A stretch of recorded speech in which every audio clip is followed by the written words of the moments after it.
En fait, on s'était fixé quand même comme objectif toutes les analyses de l'eau, Malina en effet. C'est-à-dire vous validez on discute de ça après. Non mais notez, franchement notez toutes vos questions et après on va essayer de les... Donc si on regarde ce qu'on appelle la décomposition du PIB, donc je vous ai pas mis en valeur.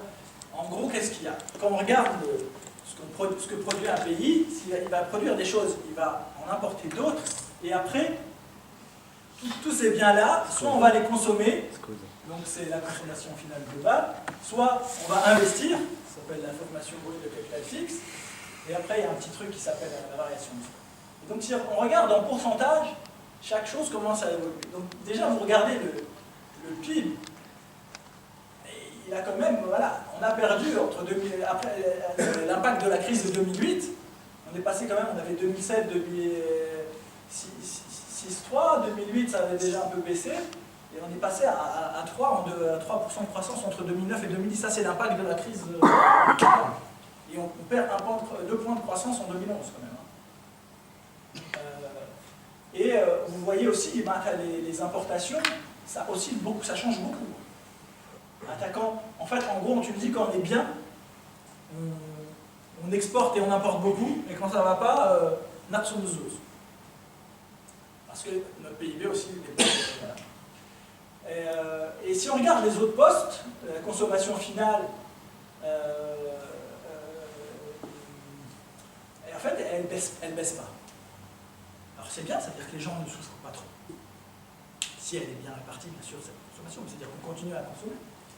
Mais si on a moins de croissance, moins de PIB, et qu'on consomme autant qu'avant, il y a quelque chose qui va baisser. Et en fait, le gros problème, c'est la baisse de moins 12% d'investissement en 2012. Je n'ai pas les chiffres de 2012, ils ne sont pas encore sortis, il y a toujours du retard. Et ça, ça veut dire c'est aussi la croissance de demain qui n'est pas alimentée. Donc c'est ça le vrai grand problème. C'est quoi la source? Je INS. pense que la chute de l'investissement est faussée par le marché. La balance commerciale, elle est faussée. C'est très possible, mais Ah, voilà. possible. Le marché noir, on ne peut jamais... Le marché noir, justement, je crois que c'est vraiment à 2 milliards.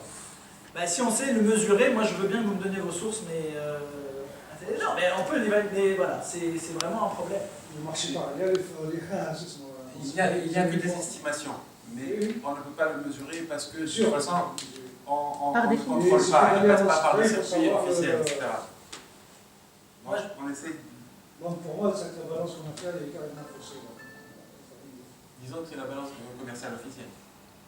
Parce que même l'argent, il ne circule pas par les circuits bancaires, il y a beaucoup de changes.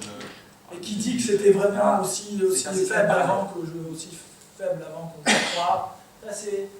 Non, mais je sais pas, mais voilà. Nous, on est... Il n'y a pas de base d'information. On pilote comme on peut. Ça, c'est un graphe qui est assez sympathique que j'ai trouvé aussi. C'est cette histoire qu'on disait, en Tunisie, on développe beaucoup de crédits. Et en fait, ça, en gros, vous voyez tous les crédits, l'accroissement des crédits domestiques, donc tous les crédits qu'on fait aux gens pour qu'ils achètent des maisons, pour qu'ils consomment, tout ça. Et leur accroissement. Et on a vu que, voilà, vous voyez que ça croît quand même beaucoup plus que 6%, c'est-à-dire que ça croît plus vite que le PIB. Donc il n'y a aucune raison que ça ait la même vitesse que le PIB. Tu dis c'est un pays en développement, il est plus bancarisé, il y a plus de crédit, c'est normal, c'est pas grave, en soi. Mais on voit quand même que la dynamique, elle bouge beaucoup. Donc il y a un rôle pour le politique. Et donc on voit très bien, après la crise de 2008, comment le pouvoir a essayé de gérer un peu ça, d'essayer de baisser les taux, de favoriser la relance comme ça. Et donc on a fait beaucoup de crédits. C'est pas forcément tenable très longtemps, donc après ils ont essayé de baisser. Mais ça marchait pas, donc on a augmenté énormément encore les crédits. Et ça a culminé, vous voyez, ça culmine en début 2011. Mais c'est toujours quand même de la forte croissance de crédit. Hein. Ça c'est la courbe des croissances de crédit. C'est pas le montant de crédit. C'est la vitesse à laquelle le nombre de crédits s'accroît. Et il ne faut pas trop regarder la courbe, parce que là c'est en valeur courante, il faut la ramener vraiment en valeur, ce qu'on appelle en réel, l'équivalent en bien, il faut la diviser par l'indice des prix, ça veut dire si j'augmente je sais pas, d'1 million de dinars les encours de crédit en Tunisie en 2000, c'est pas la même chose que 1 million de dinars en 2015, il y a une inflation. Par l'inflation. Voilà. On ramène ça en termes réels, on appelle ça, qui est la vraie.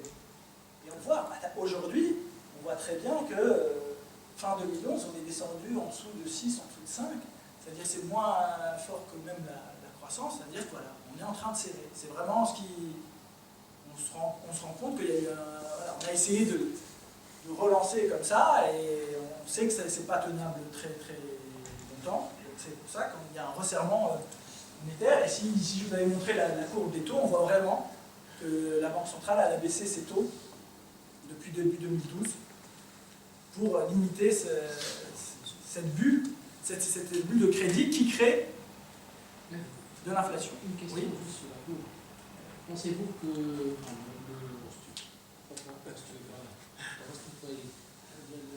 la baisse du taux de la courbe représente le nombre de crédits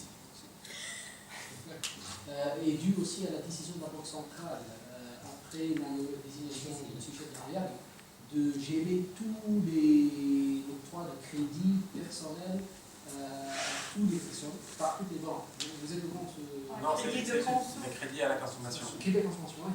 Mais c'était un fait. C'était pendant une année. Et c'est ce qu'il a fait, c'est pour freiner l'augmentation de la masse monétaire. C'est dû à ça, non? Moi, si j'ai bien compris l'histoire, après, je n'ai pas suivi très bien, Neb, il voulait déjà serrer beaucoup plus tôt. Mazzouk, il n'était pas trop pour ça, parce qu'il disait ça va tuer la révolution. Et donc, mais après, on s'est rendu compte que bon, on ne pouvait pas durer très très longtemps. Mais aussi, quand on ouvre les crédits comme ça, c'est aussi pour faire vivre les banques. Hein. On fait un taux bas de la Banque centrale, c'est pour pas que des banques se cassent la figure et tout ça. Mais c'est vrai, ça se refinance. مهدي اسكو تنجم تفسر لي علاش كيف تحل الكريديات تهلك الايكونومي وعلاش تسكر علينا في الفلوس نحن فقراء ما نجموش نحبوا حاجتنا نشري فليسات انا ما عنديش نمشي ناخذ نشري كريهبه ما تخلينيش نشري علاش سكرتوا علينا السباب الكل وشنية دخلها في الايكونومي ما فهمت شيء je peux essayer de... Moi aussi. Non mais tu vois Je fais un lien. Vas-y, sinon tu... Non, mais juste pour revenir peut-être le lien entre les deux points, l'intervention par la Banque centrale, elle a fait pas de freiner tous les crédits, mais surtout les crédits qui impliquent l'augmentation des importations. Exactement. علاش على خاطر البالانس نتاع الديفيز نتاعنا تحت nos réserves en devises تاعو donc il a été mis des mécanismes pour freiner tous les crédits qui تشري كهرباء يقول لك لا باش تبني دار تترقيه وتفوالا هذيك تفسر لي انا non mais je sais l'intervention elle était un peu plus sélective. Mais aussi, si on permet, on facilite les crédits, il y a des gens qui vont emprunter plus que leur capacité de remboursement, ça fait des impayés, des crédits non performants, et les banques après... Il y a deux volets. L'augmentation de l'octroi de crédit augmente la masse monétaire et ça engendre une augmentation de l'inflation, une augmentation des prix. Et en plus, la décision de la Banque centrale, je sais que vous connaissez, en fait, elle a été parallèle à une décision de bloquer les importations de véhicules et par conséquent les crédits destinés à l'importation de véhicules, c'est pour contrôler la fuite de devises en fait. C'est ça. Est-ce que juste une proposition, est-ce que en fait ces arguments qui sont les vrais arguments نحطهم في كولون وفي الكولون اللي بعدها بالعربي على خاطر لا c'est très difficile à comprendre et publiquement à expliquer للشعب. اسمع انا بالعربي بالسوري بالانجليزي كما تحب انا كي نبدا في قدام واحد يحكي لي اي انت في وقتكم انتم تو شوماج لا اعطيني حويجه باش نحكي هو لا اسمع لا هو تو شوماج هبط اسمع Voilà, pour le taux de chômage, Techniquement.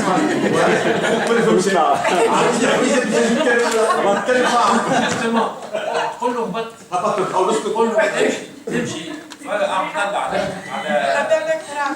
على لي شيفر اوفيسيال تلقاه اللي هو هبط. لخبطة دخلت العباد الكل خرجتهم من الحوسات ودخلتهم من الجديد. ليه 45 دخلت النهر. انا نحب الرسم يفسر الماضي كيفاش نحيوا الكريدي. يحبوا قلبوا خويا اللغة المواطن. راهو السوبر هذه ما نخدمش. ليه انا عندي نهبط خاطر الاداره دخلت 60,000 40. دخلوا 40,000.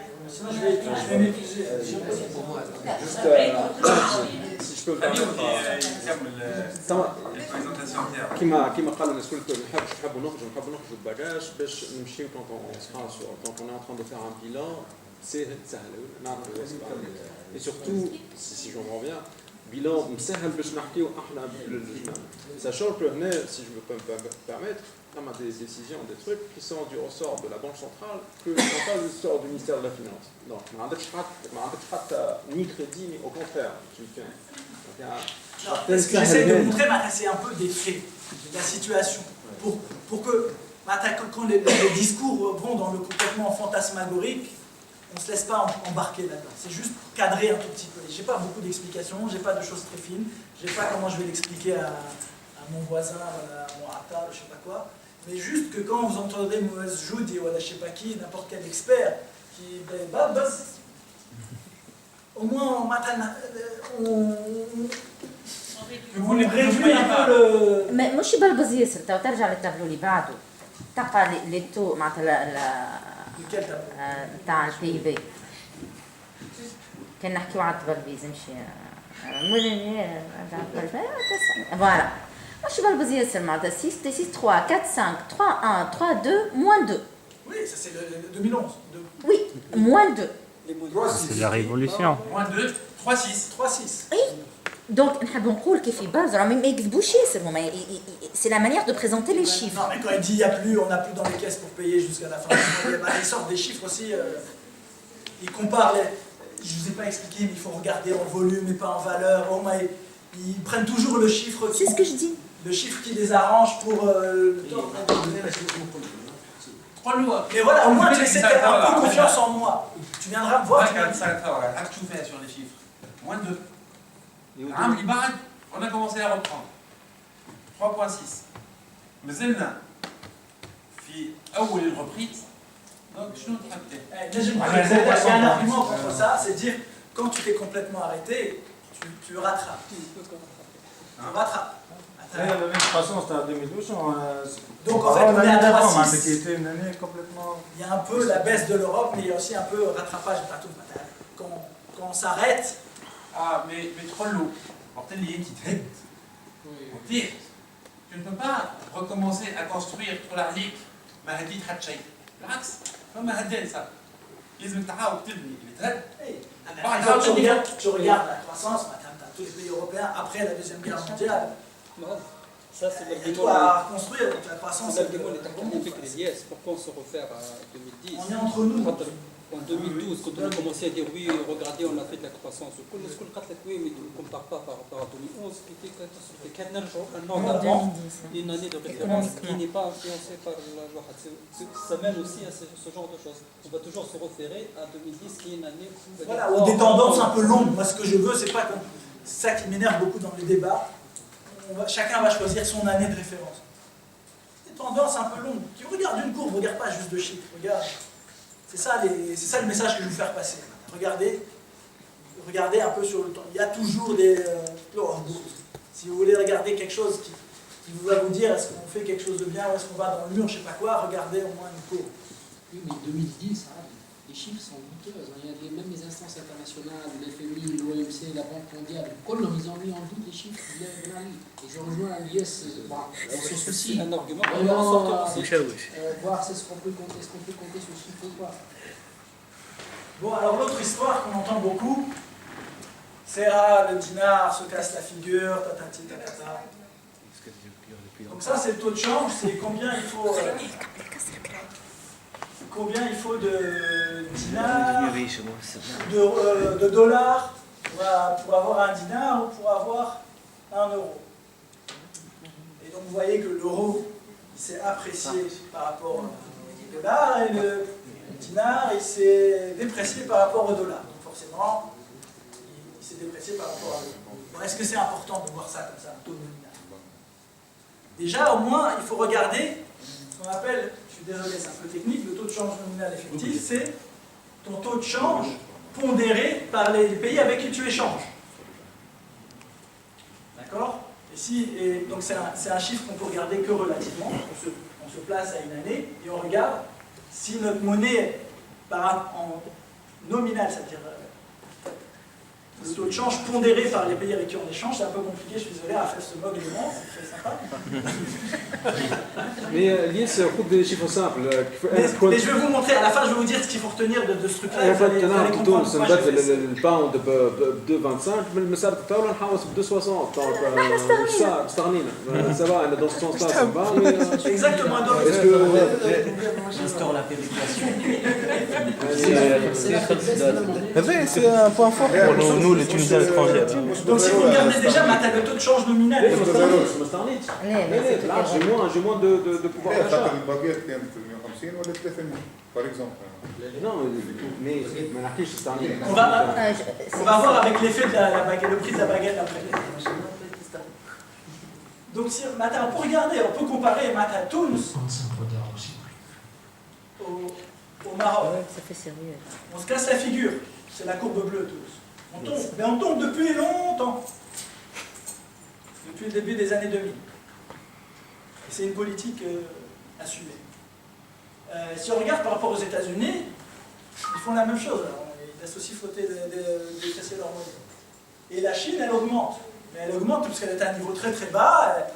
Maintenant, elle s'est développée, elle peut se permettre de laisser s'apprécier sa monnaie. Et encore, ça, ce chiffre-là, il ne veut rien dire. La Chine n'importe pas beaucoup.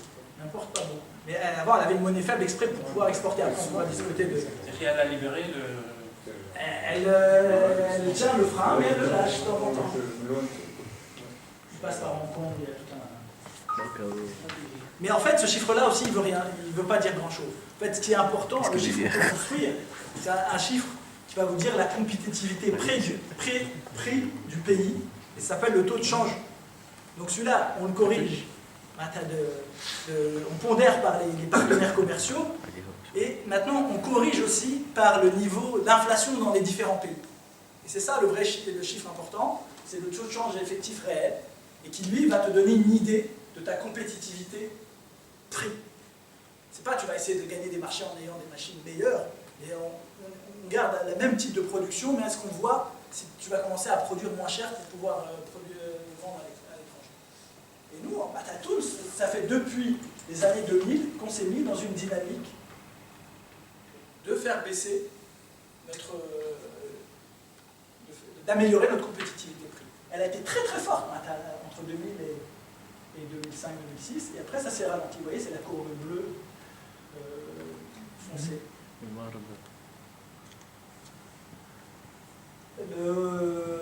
Ça, en 2005. Non, c'est 2005 parce qu'il faut prendre une référence. On ne peut pas comparer. Le chiffre tout seul ne veut rien dire. C'est un pivot. C'est un pivot. C'est des tendances qu'il faut regarder. Il ne faut pas regarder les Globalement,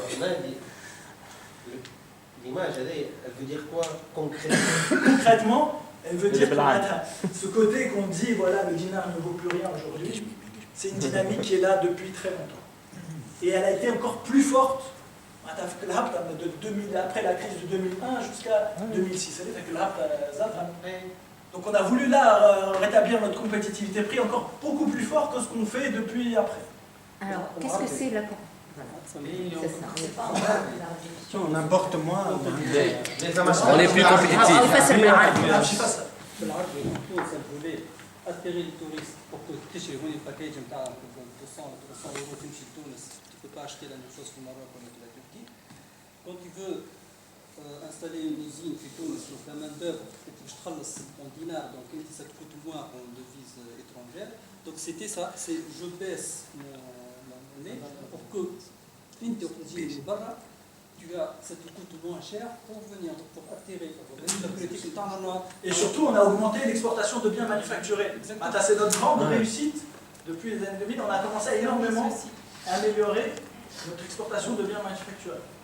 فسر لي كيفاش انا quand tu exportes انت bien facturé والدينار نتاعي تاع بالي كيفاش نربح هذا كيفاش نغير Alors, ça c'est toute une question. Après, on peut avoir le discours, quelle stratégie de développement économique. ليش شكون يشري ديجا؟ انت باش تصنع عندنا دي بارتنير Mais il y a beaucoup de partenaires, l'aéronautique française, tout ça, ils achètent des pièces en Tunisie, les automobiles. دونك ساعدهم دونك ساعدهم باش تصنع باش تصنع الدينار وتي فالو ريفوندر تكسبورت لو ريفوندر. اي مي لما تفهم يمكن اشياء مش l'intellectuel qui a inventé le travail des Tunisiens بلاش عطاه il a offert pour l'Europe. C'est un choix اللي عملته تونس باش ترد entre autres المشكل هذا. Alors, je vous explique, je donne un point de vue. Pourquoi on peut vouloir tirer une croissance avec les exportations? Pourquoi la Chine a fait ça? Pourquoi avant la Chine, la Corée, le Japon ont fait ça? Pourquoi? Parce que si tu dis, moi je sais ce qu'il faut développer, développe, ça c'est un secteur d'avenir, développe-le. Mais qui te dit que tu vas bien allouer ton argent? Qui te dit que ton système financier il n'est pas trop corrompu et qui te dit que tu vas bien faire des bons investissements? Maintenant, si toi tu commences à dire bon, il faut qu'une partie de ma production aille à l'étranger, ça veut dire qu'il faut qu'elle trouve un marché à l'étranger. Donc il faut qu'elle soit au niveau. Si tu veux faire venir des investisseurs, il faut qu'ils croient que ça va se vendre et que tu vas vendre quelque part. Donc si tu dis ah mais je vends un peu à l'étranger, regarde, ce que je produis ça se vend, tu rates le flou. Et pourquoi tu as aussi besoin d'investisseurs étrangers qui viennent? Parce qu'eux, ils connaissent le marché de trucs. Donc s'ils mettent de l'argent dans quelque chose, toi, tu peux aussi mettre de l'argent là. Ça résout le fait que tu n'as pas d'informations. C'est ce qu'a fait la Chine. Et avant elle, la Corée et le Japon. Mais il ne faut pas tomber dans il faut faire ça pour redécoller. Après, il faut monter en gamme. Il ne faut pas penser qu'on va savoir comment allouer notre investissement et qu'on va savoir ce qui va se produire, ce que les autres vont acheter, ce que notre population veut forcément, que c'est ça les bonnes technologies qu'il faut choisir. C'est compliqué ce genre de choses. Donc si on pense qu'il y a ce qu'on peut avoir d'informations de l'étranger, du marché extérieur, ça peut nous aider. La façon de se dire, ben voilà, pour croître, il faut que j'exporte, c'est une solution. Ça dure qu'un temps. Pas faire ça indéfiniment, mais c'est une stratégie. Ça, il faudrait réfléchir ça un peu plus. Par exemple, pour le tourisme, c'est pas forcément la limite. Les textiles, le piège de textile. C'est fini le textile. Ouais. J'ai pas mis les trucs, mais il n'y a plus de textile. Voilà, c'est un exemple de montée en gamme. On a lâché le textile, on passe à la construction mécanique. Sur les câbles. Oui, mais ça reste quand même la première. Et toi, tu veux passer direct, tu veux qu'on fasse Silicon Valley et c'est comme mais le textile, ça reste quand même le premier truc de. J'ai rien du tout. Ah ouais, non. Les sources d'emploi, c'est ce qui emploie le plus, je crois. C'est en train de s'avancer. Il a mis 40 ans, ils ont travaillé gratuitement pour fournir le marché européen. Ils ont rien gagné. Pourquoi tu dis qu'ils n'ont rien gagné? Je ne crois pas qu'ils n'ont rien gagné. Parce qu'il y a des personnes.